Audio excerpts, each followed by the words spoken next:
Good evening friends, BS गुरु education में आपका स्वागत है। फिर से करंट अफेयर्स लेके आए हैं। आज हम 22 अगस्त के देखते हैं कुछ करंट के लिए जो हमारे एग्ज़ाम की दृष्टि से काफ़ी इंपॉर्टेंट होने वाली न्यूज़ हैं, उन्हें देखते हैं।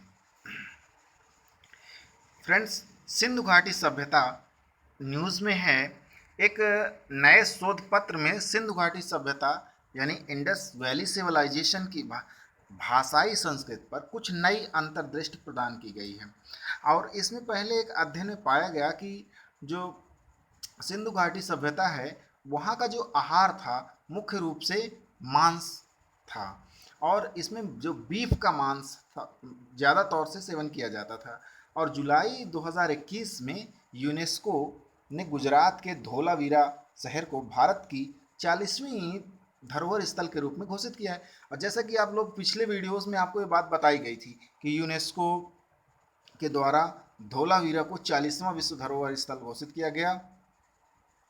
सिंधु सभ्यता, जिसे सिंधु घाटी सभ्यता भी कहा जाता है, भारतीय उपमहाद्वीप की सबसे पुरानी ज्ञात संस्कृति है। हड़प्पा नामक स्थान पर पहली बार संस्कृत खोजी गई थी, इसलिए इसे हड़प्पा सभ्यता भी कहा जाता है।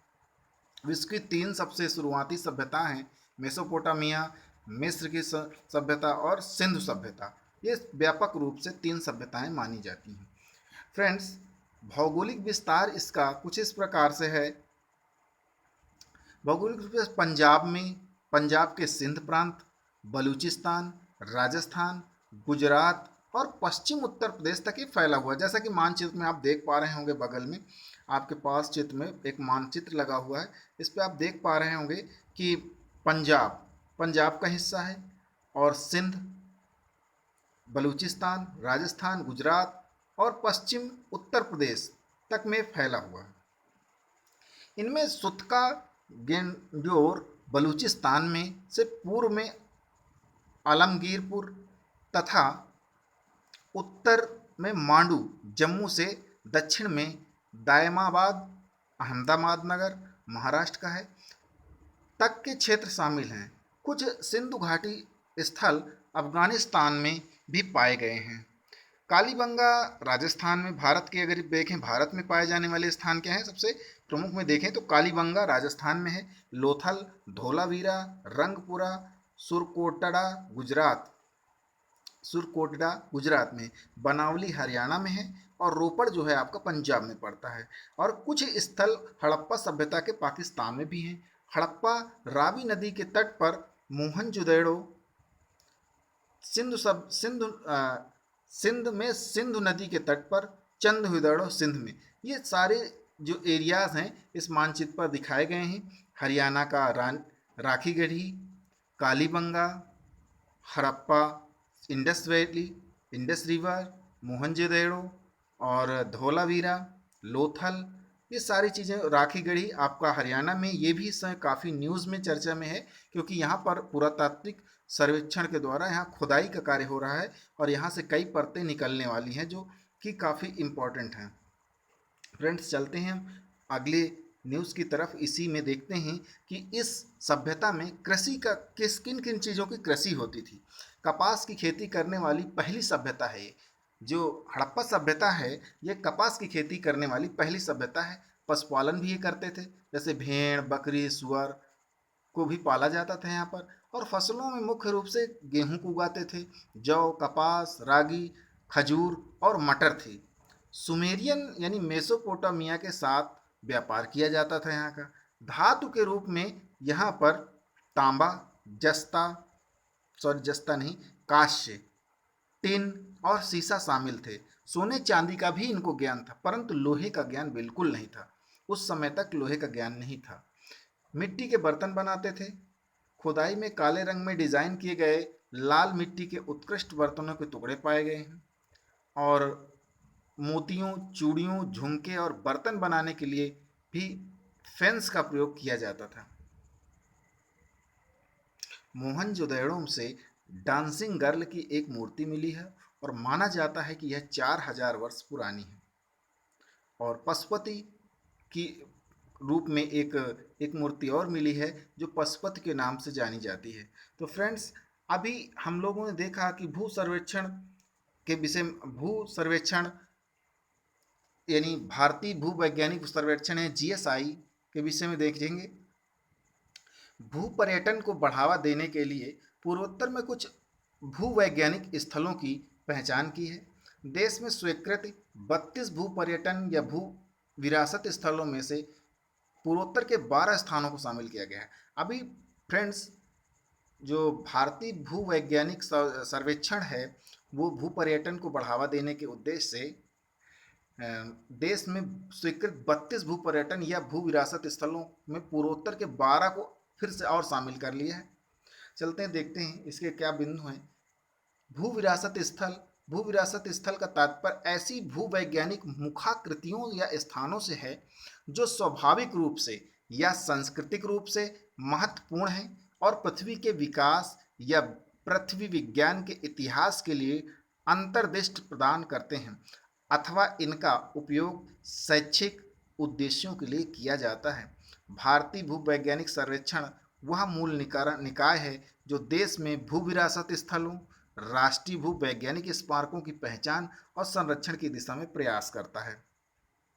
इनमें शामिल कुल स्थान छत्तीसगढ़ में समुद्री गोंडवाना जीवाश्म पार्क, हिमाचल प्रदेश में शिवालिक कशेरुकी जीवाश्म पार्क, राजस्थान में स्ट्रोमेटोलाइट पार्क, कर्नाटक में पिलोलावा, आंध्र प्रदेश में एपाचियन अनकंफर्मेटी और तमिल तिरुमलाई पहाड़ियाँ, महाराष्ट्र में लूनार झील आदि शामिल हैं।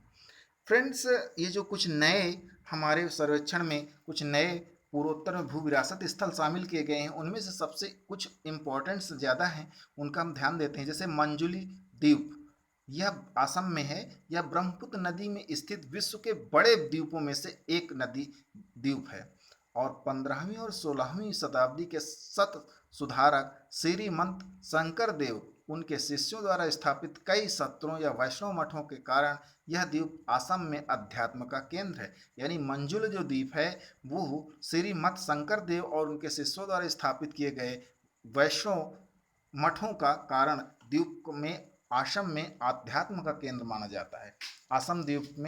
असम में ये द्वीप आध्यात्म का केंद्र माना जाता है। संगेस्तर सत्य अरुणाचल प्रदेश में, इसे माधुरी झील के नाम से या माधुरी झील के नाम से भी जाना जाता है। यह तिब्बत की सीमा के नज़दीक है और वर्ष 1950 में एक बड़े भूकंप के कारण इसका गठन हुआ था। अगली हमारी बहुत ही इम्पोर्टेंट झील है जिसका नाम है लोकटक झील, जो कि मणिपुर में है।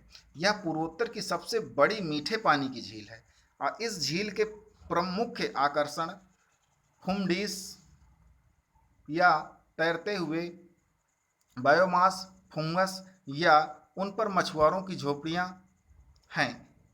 केइबुल लामजाओ राष्ट्रीय उद्यान, केइबुल लामजाओ राष्ट्रीय उद्यान पृथ्वी पर एकमात्र तैरता हुआ वन्य जीव निवास स्थान है जो झील के दक्षिण पश्चिम भाग पर स्थित है और संगाई या भौमर्ग नृत्य करने वाले हिरण का अंतिम प्राकृतिक आवास है।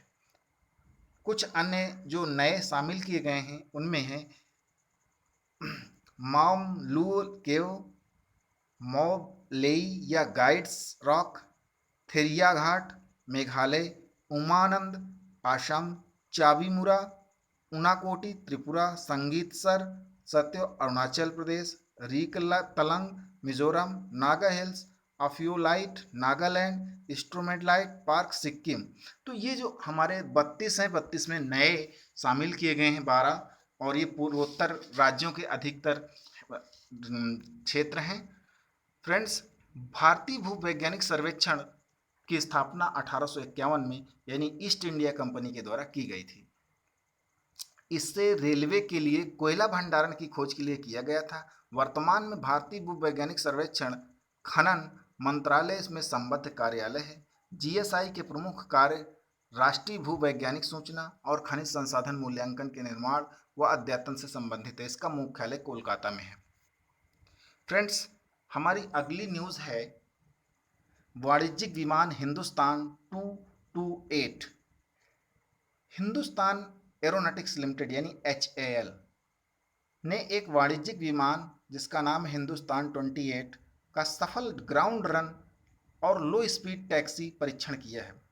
अब ये लो स्पीड टैक्सी क्या है? अभी कुछ समय पहले आप सभी लोगों ने नरेंद्र मोदी जी के, प्रधानमंत्री नरेंद्र मोदी जी के द्वारा उड़े देश का आम नागरिक यानी उड़ान योजना के विषय में सुना होगा।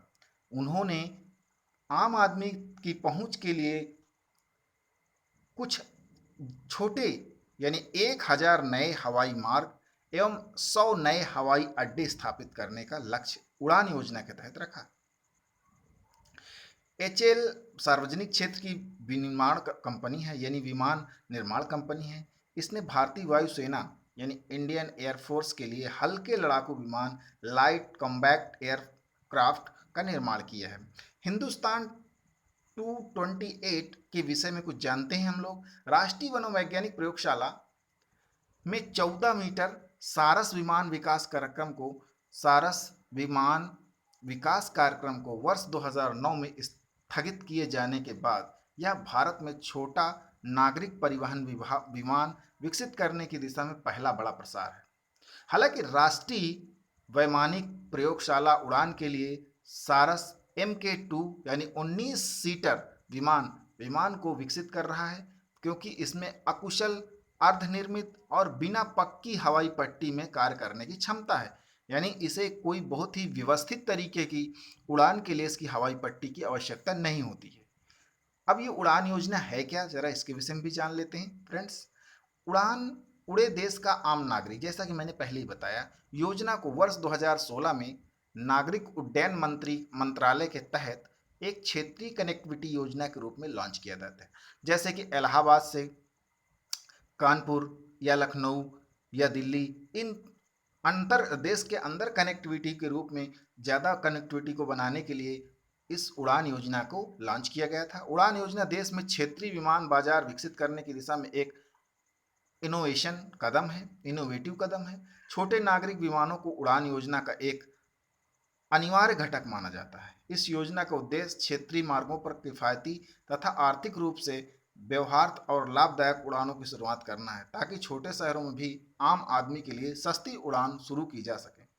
इस योजना के तहत मौजूदा हवाई पट्टी और हवाई अड्डों के पुनरुद्धार के माध्यम से देश के गैर सेवारत एवं कम उपयोग में आने वाले हवाई अड्डों को कनेक्टिविटी प्रदान करने की परिकल्पना की गई है।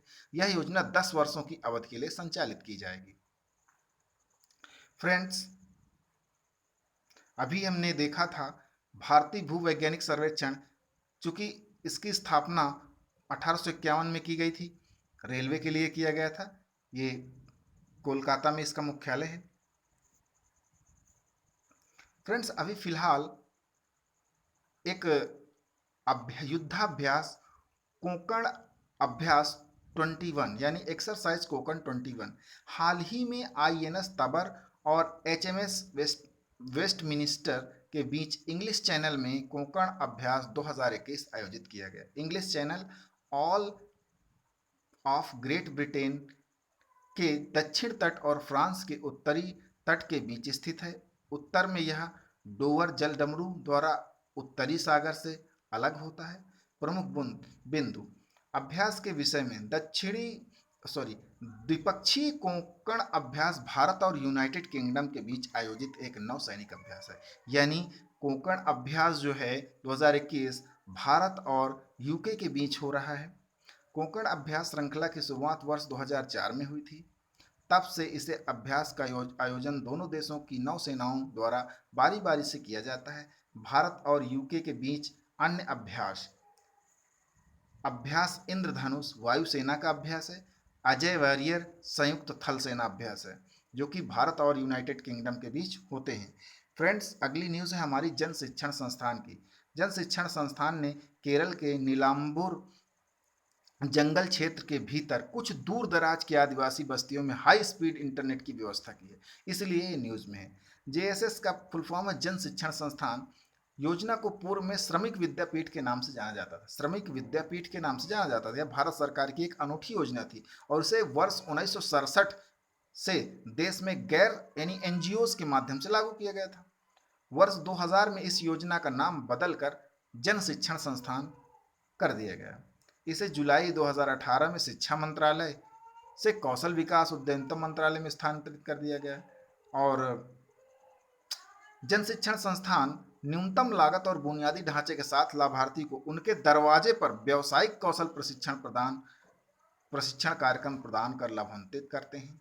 जन शिक्षण संस्थान इस अर्थ में अद्वितीय हैं कि वे न केवल व्यावसायिक कौशल प्रदान करते हैं बल्कि इसमें जीवन शैली को भी शामिल करते हैं जो लाभार्थी को दैनिक जीवन में मदद कर सकता है। वे अलग अलग क्षेत्रों में कार्य नहीं कर रहे बल्कि विभिन्न विभागों के साथ कंजर्वेशन प्रोग्राम भी चला रहे हैं। वर्तमान में 25 राज्यों में और 3 केंद्र शासित प्रदेशों में 233 जन शिक्षण संस्थान कार्य कर रहे हैं और लाभार्थियों का वार्षिक कवरेज लगभग 4 लाख है, जिसमें 85% महिलाएं हैं। एक तरीके से महिला सशक्तिकरण के लिए भी एक बहुत ही जरूरी कदम है।